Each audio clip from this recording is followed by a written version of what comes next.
šioje gražioje vietoje, Lopaičių piliakalnio papėdėje, vyksta šis gražus renginys.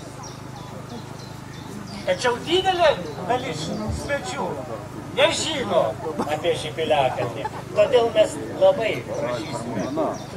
Mūsų bendruomenė šviesuolį, Kazimierą Prajar, tarti keli žemaitiškus žodžius.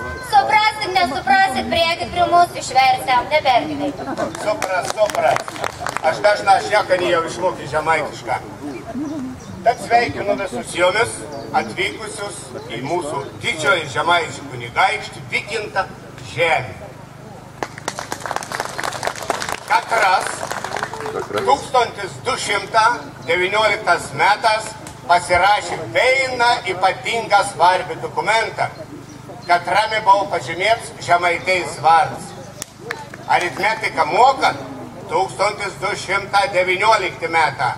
Tad už poras metų 800 metų jubiliejų šventsam, kad paminėta pirmą kartą Žemaitija.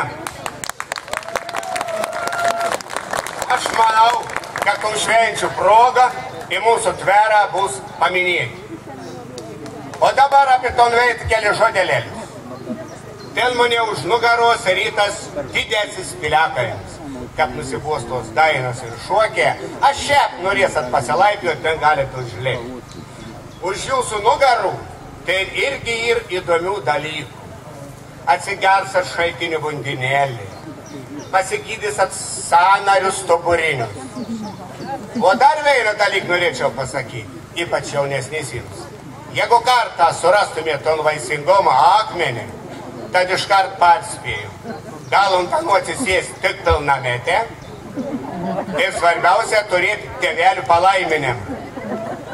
Priešingo atveju bus nesklundoma.